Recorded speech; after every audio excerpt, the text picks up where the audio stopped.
Hello and welcome. March looked like a pretty quiet month, so I decided to catch up on my backlog and replay some old games.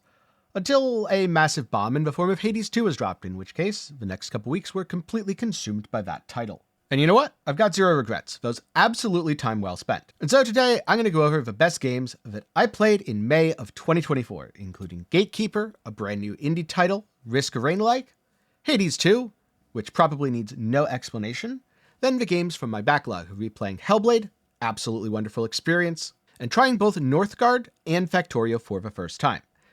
If you like seeing what I play every month, then do be sure to get subscribed, leave a like while you're down there, and also be sure to share in the comments what you've been playing in the past month as well. But for now, let's get into things, starting with Gatekeeper. So, Gatekeeper is a game that I've talked about a couple times before on this channel. Basically, it's Risk of Rain, if Risk of Rain was a little bit simpler and isometric. I guess you could call this a Risk of Rain 2-like. I ended up getting a key shortly before the early access launched, dove in, played a bit, made an early access review, also went over how to unlock all the different characters. Links to those will be up in the card and down below if you want to find out more, but since I've already talked about that game significantly in other videos, I'll just leave it to that. Now the next game on this list is not new at all. In fact, it's quite old. And that is the tile-based RTS Northguard. It's been on my I should probably play this for quite a while, and I finally found the time. If there's one element that I really enjoyed about Northguard, which sets it apart from other games in its similar genre, it has to be the different clans, because if you play as the Clan of a Dragon, your whole deal is sacrifice. You sacrifice a bunch of thralls to gain bonuses, to train your soldiers, and also to keep your insane god from driving all of your people insane. Or if you're the Clan of a Horse, you don't have to worry about building miners, because miners are just your hero units. They go out and mine stuff and smith stuff and all that fun stuff. Though that means if you're new and you don't know how hero units work, it can be a little bit hard to get resources. Or alternatively, you could play the Clan of a Bear. Guess what their power is? That's right, they've got a bear. Because this is a tile-based game, it focuses much more on macro than micro. You're extremely limited in terms of the amount of buildings that you're able to place on a given tile, and expanding requires a significant amount of resources. Plus, it raises the upkeep of your kingdom, so it's quite easy to overextend if you don't know what you're doing. A lot of my early runs, luckily I had a friend who helped coach me through those, but if I'd been solo, I definitely would have failed way too much to overextending. In addition, you're part of this mythical Viking world, so there's plenty of events like a bunch of dwarves popping up, or spectral sailors coming to attack your city, things that you can't quite count on, but once you get used to the pace, it works pretty well.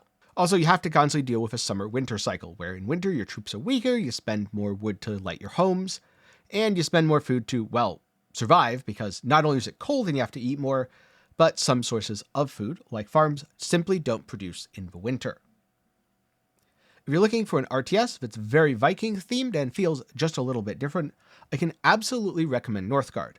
And despite the fact that it's a small indie project that's a good few years old now, you don't really notice the age. Though if you're going to pick up all the different clans and DLCs, I would recommend waiting for a sale, as it can be pretty pricey at full price. On sale, I got it for like $30, which honestly, for the amount of content that I played, doesn't seem bad at all. Then the other thing I played in May, and I played quite a bit of, possibly too much, but you know what, it's only 120 hours, and who's counting anyway, was Hades 2. I absolutely fell in love with the original Hades. Now, I had already known about Supergiant from many of their earlier titles, the most notable of which is probably Bastion, but man, Hades just hit different, especially because the storytelling was really turned up to 11, there were so many lovable characters, and all of that is absolutely true of Hades 2. The big difference is, instead of following Zagreus, you now follow Melinoe. And Melinoe, Zagreus' sister, plays totally differently. This is in part because the combat's been swapped up with charge moves, and in part because Melinoe, as a witch, just has a very different focus and style. There's 5 unique weapons, plenty of different aspects to change up the playstyles, new gods to meet, tons of other new stuff. If you are looking for more Hades, well, I would describe Hades 2 as Hades but more rather than more Hades. It's slightly different, and you'll notice those differences if you've played a lot of the original. But it feels really polished and there's a ton of content. Even in the early access, you have like 150% of the content of the original release version of Hades. And this is even before they finish the second area and add a few other things. So I'm very much looking forward to the full release of the game. If for story reasons you don't want to play it until the full release, I totally understand that. But at the same time, if you're diving in for the gameplay, I recommend doing so because man, it is just a damn good video game. And I have to say, indies have really been carrying in 2024. I know recently with the Xbox Showcase, we've seen a lot of promises from AAA, but most of those things are coming out in 2025 or later. They might even get delayed. So far, 2024 has been the year of the indies, and so many indie games have been finding brilliant success. Hades 2 is probably going to be my game of the year, but hey, we'll see what the latter half brings. If you want to know more, I'll leave a review up in the card and down below. And next up was replaying an old classic, in this case Hellblade, which I hadn't touched since it first came out. And I remember it being a real wild trip. Turns out, yes, everything I remembered was absolutely correct. It is still a real wild trip. Also, it's a really damn good video game. It uses cinematic storytelling in all the best ways. And I know, saying this is just a walking simulator or this game is cinematic, often a dirty word these days, and with good reason. A lot of times, that is used when a developer wants to substitute cutscenes for gameplay.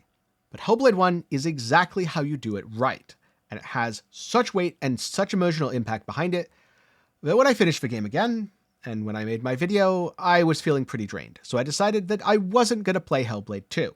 At least not in the near future. So the moral of the story here is, Hellblade 1, really damn good. Hellblade 2, probably going to pick it up on sale. I'm sure it'll be good enough, but it sounds like it doesn't quite capture the magic of the original.